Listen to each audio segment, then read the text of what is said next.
And yeah, I'll echo it. She's a 20 out of 20. Fun. She just is. She is so much fun. And I will say this, our group, the 6 of us, we Not have boring. wow.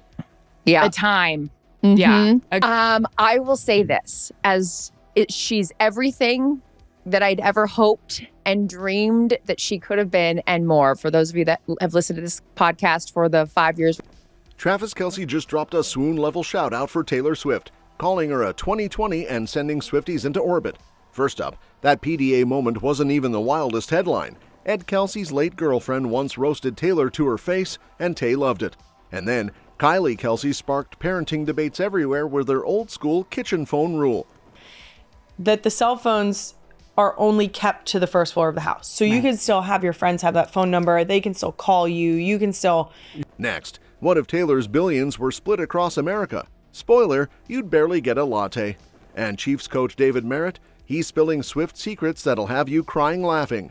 Finally, Blake Lively reportedly can't cope with being iced out of Taylor's squad. She's trying to fix it, but sources say that door may be closed. Stay tuned, because this one's packed. Travis Kelce just hit the internet with another public love flex for Queen Taylor herself. And yeah, Swifties and NFL bros are both losing it. We've all watched this real-life rom-com unfold over the last few years, and somehow these two still look like they're stuck in the honeymoon phase. It's wild. 3 years in and Kelce's still acting like a giddy teen who just discovered crushes are a thing. Love that for him. Now apparently a couple of sports media bigwigs, who are known for talking touchdowns and touchdowns only, couldn't help but fangirl when they met Taylor. Yep, even the most hard-nosed NFL insiders are giggling over her like she's the chillest human on earth. Word is she's humble, sweet, cracks jokes, and doesn't pull that I'm famous bow down card. She's just vibing like your cousin who brought homemade brownies to the barbecue. Anyway, these NFL hosts go on their podcast and basically say Taylor is a 20 out of 10, maybe even breaking the scale. And guess who slid into the comments on their post faster than a QB escaping a blitz? Yep, Trav himself, dropping that she's a 20 out of 20 line and some inside joke about Jimmy's Forever that sounds like Swiftie code for we're thriving. And yeah, I'll echo it. She's a 20 out of 20. Fun. She just is. She is so much fun. And I will say this, our group, the 6 of us, we Not have boring. wow. Yeah. A time.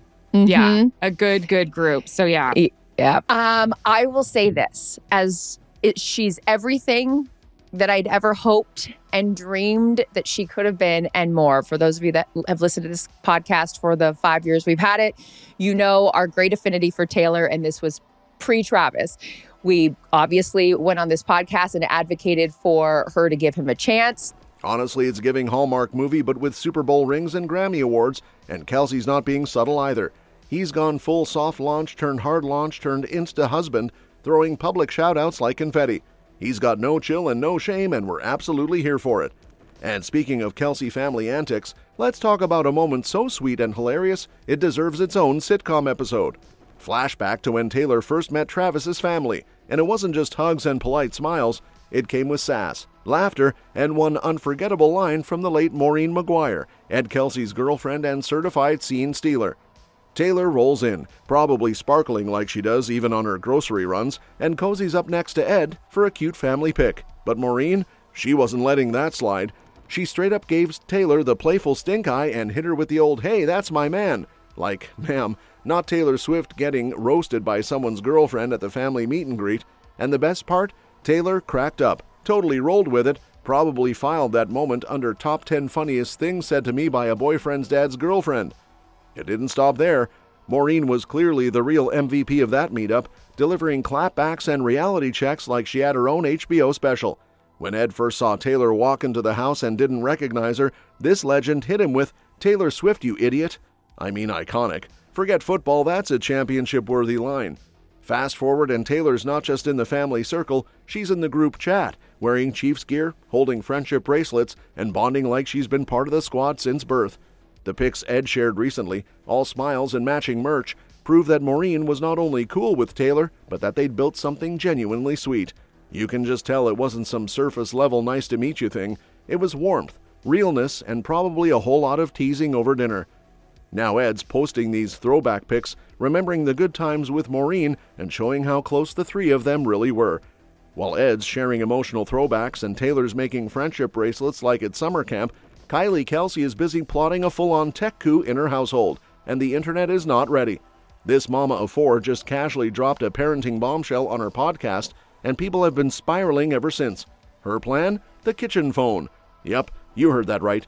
Kylie's parenting vision for the future doesn't involve her kids glued to iPhones in dark corners of the house, sending memes at midnight. Instead, she's channeling peak 2005 energy with a communal cell phone that lives in the kitchen, like a houseplant or the family goldfish. Want to call a friend? Text your soccer coach. Order a pizza? Cool. March to the kitchen like it's the sacred temple of communication.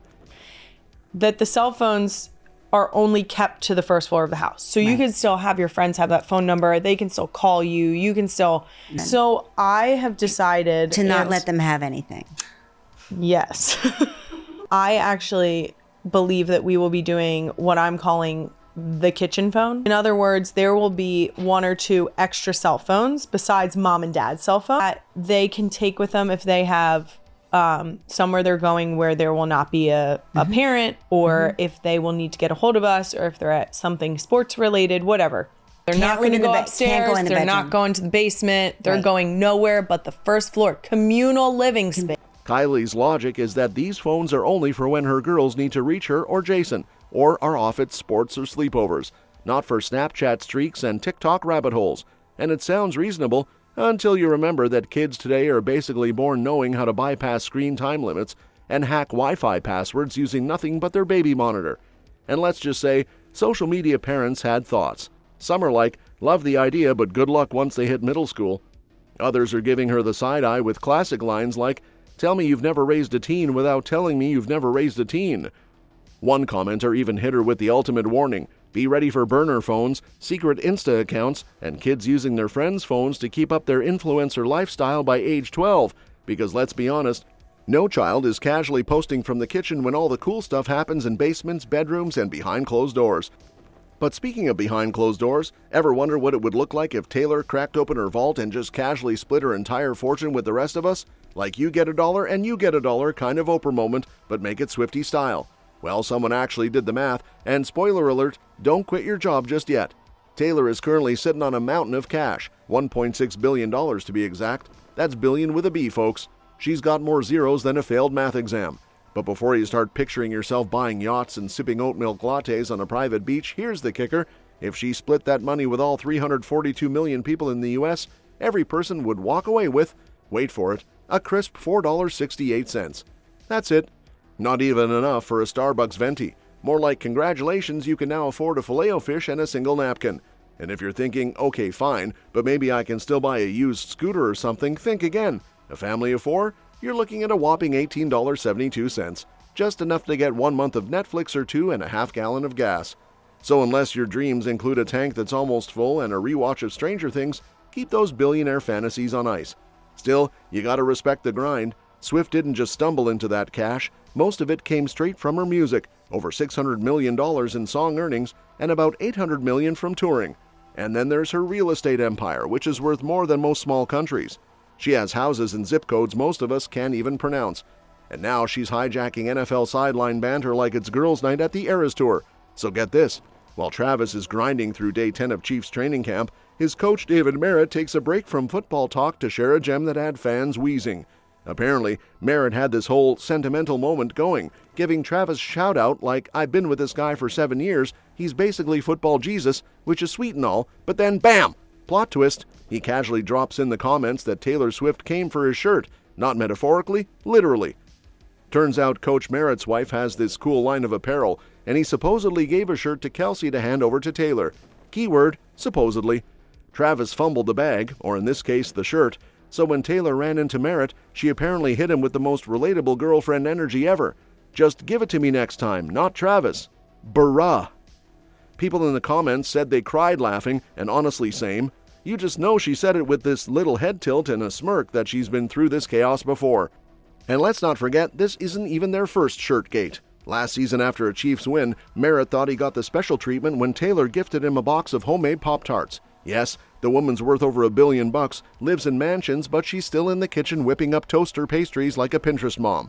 Merritt was glowing, until his wife reminded him Taylor's been handing those out like Oprah hands out cars. He was crushed, thought he was the chosen one. Poor guy still recovering emotionally. And speaking of emotional wreckage, Q Blake Lively apparently stuck in her feelings like she's starring in Gossip Girl The Breakup Tapes. Word on the street is that Blake just can't deal with the fact that her bestie status with Taylor might have been revoked, like full-on ghosted, left on read, friendship bracelet snatched back. So here's the tea. Things reportedly went sideways when Blake's mess with Justin Baldoni exploded and dragged Taylor into the chaos. Court-approved message digging? Yeah, not ideal when your group chat suddenly becomes evidence. Rumor has it some leaked texts didn't exactly scream BFF goals. One even had Blake comparing herself to Khaleesi, flexing that she's got dragons, with Tay supposedly being one. This isn't House of the Dragon, it's real life, and Taylor didn't sign up to breathe fire in your legal drama. Now Blake's apparently begging for a do-over, like a high schooler trying to get ungrounded. She's reportedly pleading with Taylor to fix things, pulling the godmother card and maybe sending sad playlists through mutuals like Selena and Gigi, who, by the way, seem to have also hit the block button. Sources say Blake's not giving up, though. She's still clinging to hope like it's the last pair of Louboutins at a sample sale. But if Taylor's out, she's out. And friendship breakups? Sometimes they hit harder than album drops. That's all for this video, folks. We'll see you next time.